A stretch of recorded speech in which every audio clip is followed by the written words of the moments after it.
Section 1: The Broken Rules of Wealth and How to Rewire Your Story. You ever feel like you're stuck in a loop? Like no matter how hard you work, how many hours you grind, that life you see in your head, the freedom, the peace, the choices, never gets any closer. You're not alone. Most people spend their lives chasing wealth like it's a finish line they'll never cross. But here's the truth: wealth isn't a race. It's a story. And right now, you're following a script that's rigged against you. Let me tell you about Sarah. Sarah worked 60-hour weeks. She clipped coupons, skipped vacations, and saved every dollar she could. But after 20 years, she was still one emergency away from disaster. She blamed herself. Maybe I'm not smart enough. Not lucky enough. But Sarah was wrong. Her problem wasn't her effort. It was her story. The one she'd been fed her whole life: work hard, save, hope. A story that keeps millions stuck, scared, and small. Today, we're tearing up that script. Because here's the secret: wealth doesn't happen to you. It happens because of you. It starts with 3 broken rules most people never question, and how to rewrite them. First broken rule: wealth is about money. Let's get this straight. Wealth is a mindset before it's a bank account. Think about it. If you gave a broke person $1 million, how long would it last? Statistically, 90% of lottery winners end up bankrupt. Why? Because their mind never changed. They still saw scarcity, fear, lack. They still believed money was a fluke, not a force they could control. Take Sarah. She saved religiously, but her mind was stuck in survival mode. Every decision screamed, "What if I lose it all?" So she hoarded pennies while missing opportunities to grow. She didn't need more money. She needed a new lens. Here's the rewrite: wealth is the gap between what you earn and what you believe you deserve.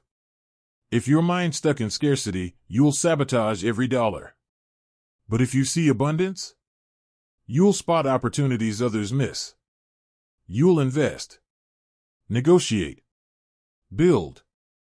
Because wealth isn't a number, it's a vibration. Second broken rule: success means never failing. Let's talk about Marcus. Marcus hustled. Started 3 businesses. Read every self-help book. But every time he got close to a breakthrough, he'd freeze. Why? Because deep down, he believed failure was final. Embarrassing. A sign he wasn't meant to win. So he quit, right before the tide turned. Sound familiar? Society sells us this fairy tale: follow these steps, and you'll never lose. But here's the truth: every overnight success is a graveyard of failures they don't show you. Jeff Bezos lost billions on the fire phone. Oprah was fired from her first TV job. But they didn't let failure define their story. The rewrite? Failure isn't the end, it's the price of admission.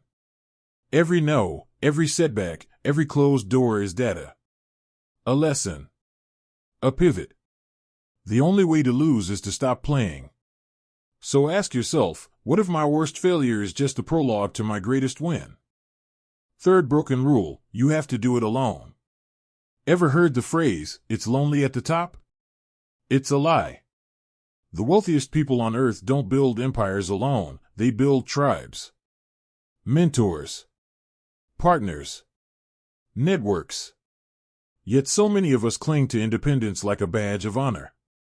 I'll figure it out myself. But here's the problem: your current story got you where you are. To go further, you need new voices. Sarah finally broke her cycle when she joined a mastermind group. Marcus turned his luck around after hiring a coach. These aren't luxuries, they're accelerators. Because wealth is a team sport. You need people who'll call out your blind spots, celebrate your wins, and drag you forward when you're ready to quit. So here's your rewrite: stop glorifying the grind. Start building your circle. The right tribe doesn't just support you, they stretch you. Look, I get it. Rewriting your story is scary. It means admitting the old rules don't work. It means facing the fact that maybe, just maybe, you've been playing the wrong game this whole time. But what's scarier? Staying stuck in a loop forever? In the next part, we'll dive into the how. How to rewire your daily habits, your environment, and your self-talk to align with the wealth you deserve. Because this isn't just about money. It's about freedom. Legacy. A life where you're not just surviving, you're thriving. But for now, I want you to do one thing: write down the story you've been telling yourself about wealth. Is it a story of fear or possibility? Of lack or abundance? Don't judge it. Just see it. Because once you name the script, you can finally tear it up and write a new one. Section 2, Rewiring Your Life for Wealth, the Daily Blueprint of Millionaire Minds. You know that moment when you're halfway through the day, and suddenly it hits you: I'm doing the same things, but expecting a different result. That's the trap. Because here's the hard truth: wealth isn't built in grand gestures. It's built in invisible moments. The 5 a.m. pages you write. The conversations you refuse to have. The way you talk to yourself when no one's listening. Let's go back to Sarah. After she joined that mastermind group, she realized something shocking: her daily routine was designed for survival, not wealth. She'd wake up, check her bank account, spiral into anxiety, then numb herself with Netflix. Rinse. Repeat. Her habits were reinforcing her old story: I'll never have enough. But when she started mirroring the rituals of her new mentors, everything changed.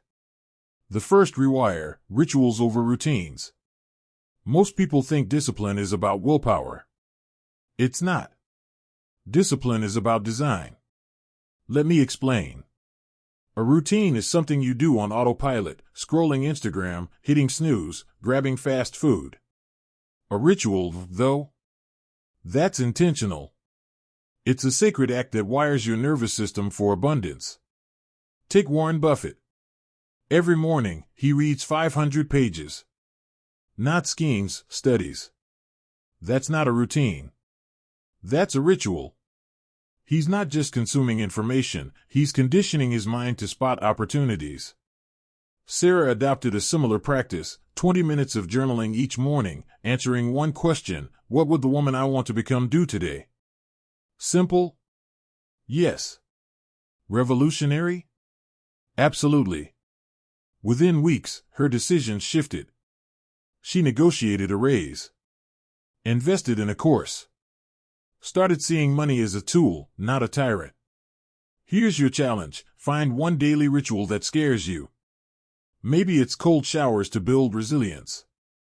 Or reviewing your expenses without judgment. Or writing "I am worthy of wealth" 10 times a day. It's not about the act itself, it's about rewiring your subconscious to expect success. The second rewire: environment is the invisible hand. Let's talk about your surroundings. You might think, I'm strong-willed. I can resist temptation. But here's the truth: your environment is stronger than your willpower. Always. Marcus learned this the hard way. His office was a mess: dirty dishes, flickering lights, a TV blaring news about recession. No wonder he kept self-sabotaging. His space screamed chaos, and his mind followed. So he flipped the script. He turned his basement into a wealth cave, soundproofed, painted deep blue, with a vision board of his goals. He deleted banking apps from his phone and installed ones that tracked investments.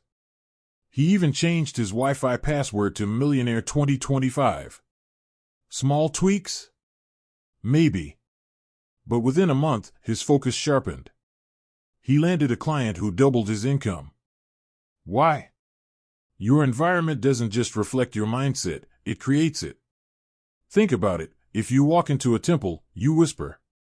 If you walk into a nightclub, you shout. Your environment triggers a state. So ask yourself, does my space drag me down or lift me into my wealthiest self? The third rewire: the words you wear. Ever notice how the wealthy talk? They don't say, "I'm trying to get rich." They say, "I'm building a legacy." Language isn't just communication, it's programming. Sarah used to joke, "I'm bad with money." And guess what? She was right. But when she switched to, "I'm learning to master wealth," her brain started seeking solutions, not excuses. Here's a neuroscience hack. Every word you speak is a vote for your identity. Say, "I'm broke enough times," and your brain accepts it as fact. But say, "I'm in the messy middle of my comeback story," and suddenly, you're the hero, not the victim. Marcus started this by banning one phrase, "I can't afford it." Instead, he'd ask, "How could I afford it?" That tiny shift led him to discover Airbnb arbitrage, a side hustle that now funds his kids' college savings. Your turn. For the next 24 hours, become a detective of your own language. Every time you catch yourself saying something small, "Money's tight," "Rich people are greedy," "I'm not good at this," pause. Rewrite it. Speak like the person you're becoming, and soon, you'll believe it. This is where it gets real. Because rewiring your life isn't about adding more, it's about subtracting the lies you've outgrown. The clutter. The toxic self-talk. The habits that keep you small. And I won't sugarcoat it, it'll feel unnatural at first. You'll crave the comfort of the old story. That's okay. Discomfort is the tax you pay for a new identity. In the next part, we'll tackle the final piece, the wealth shift that changes everything. We'll dive into the one decision that separates the perpetual grinders from the legacy builders, and how to make it yours. But before we go there, I need you to do something radical. Pick one of these rewires and commit to it, today. Not tomorrow. Not once things calm down. Today. Because wealth isn't a someday goal. It's a now mindset. And the best time to plant that seed? 20 years ago. The second best time? This moment. Right here. Section 3, the wealth shift that changes everything, from grind to legacy. There's a moment in every person's life when they realize, wealth isn't about what you accumulate, it's about what you leave behind. The cars, the houses, the commas in your bank account? They're just props. True wealth is the imprint you make on the world long after you're gone. But here's the problem, most people never make this shift. They stay trapped in the grind, trading time for money, never asking, "What's this all for?" Let me tell you about Javier. Javier owned a chain of car washes. He worked 80-hour weeks, hoarded cash, and bragged about his hustle. But when his daughter graduated college, he missed the ceremony. Why? Business never sleeps, he said. Then, at 52, he had a heart attack. Lying in that hospital bed, he realized he'd built an empire, but he'd forgotten to build a life.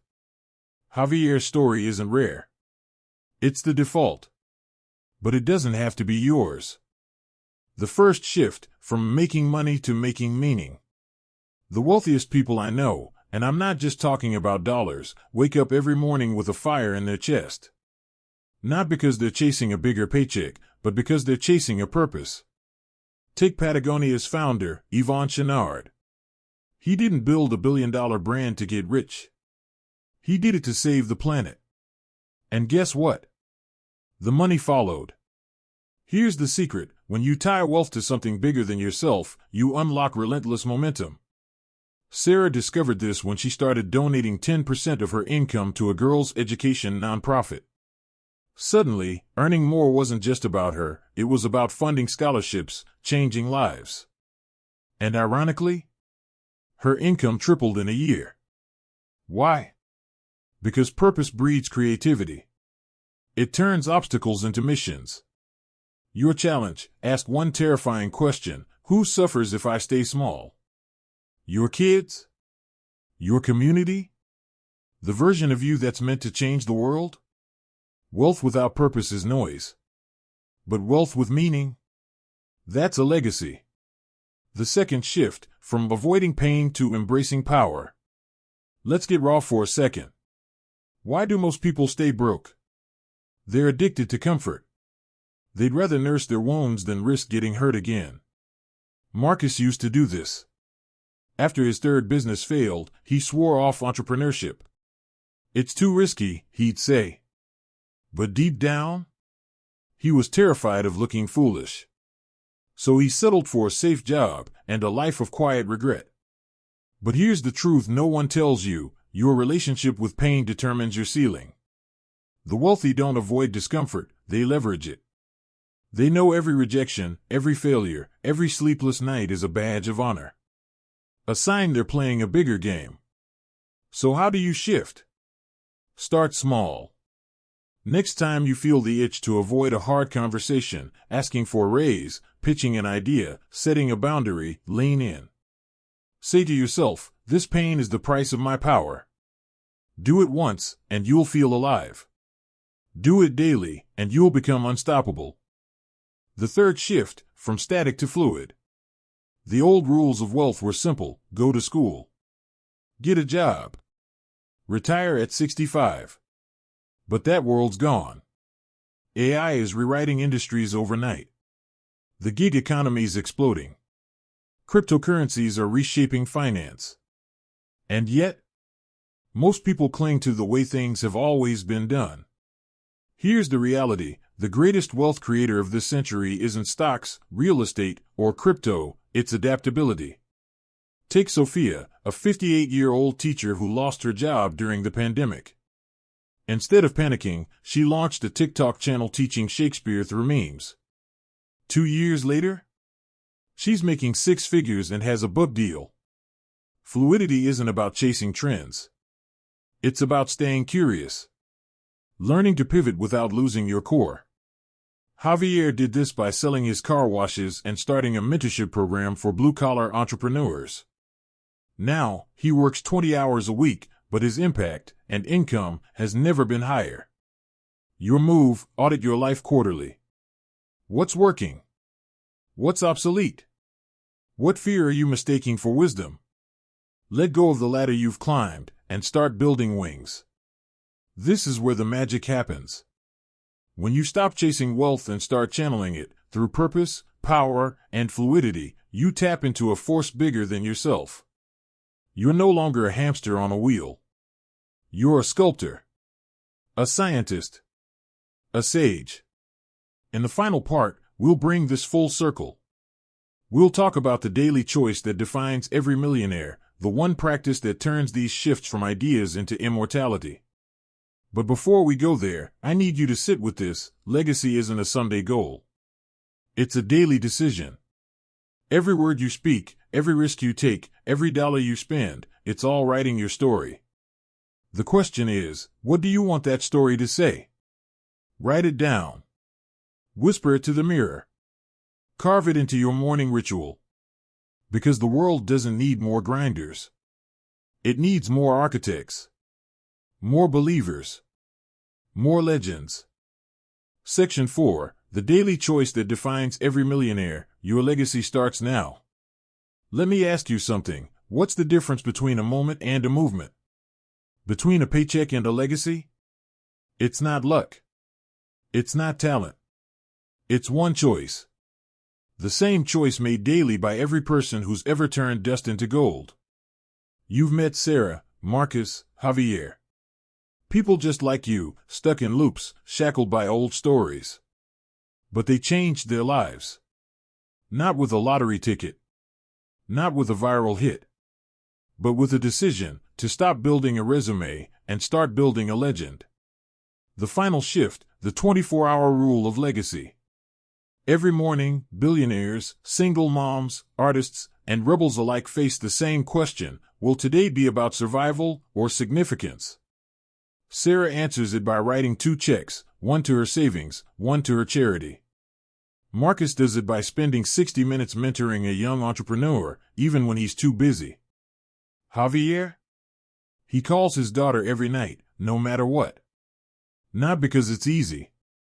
Because legacy is the sum of your dailies. Here's the secret: you don't need a grand plan. You need a grand priority. What if, starting today, you dedicated just 1% of your day, 14 minutes, to something that outlives you? Writing a page of your memoir. Teaching a skill. Planting a seed, literal or metaphorical. Those minutes compound. They ripple. They outlast you. The ripple effect: How to Live Forever. In 1997, a teacher in Iowa spent her lunch breaks tutoring a struggling student named Jason. Jason became a doctor. That doctor cured a little girl's rare disease. That girl grew up to launch a nonprofit that's fed 100,000 people. The teacher? She died 20 years ago. But her legacy is still writing itself. That's wealth. You don't need a fortune to start. You just need to ask, how do I want to ripple? Maybe it's leaving voice notes for your grandchildren. Maybe it's funding one scholarship. Maybe it's turning your pain into a podcast that saves someone's life. Legacy isn't a size, it's a direction. Your invitation, the clock is ticking. This isn't a motivational speech. It's a mirror. You already knew everything I've shared. Deep down, you've always known. Wealth isn't a secret society. It's a story, your story. And the pen has been in your hand this whole time. So let's end where we began, rewrite the rules. Rewire your days. Reclaim your legacy.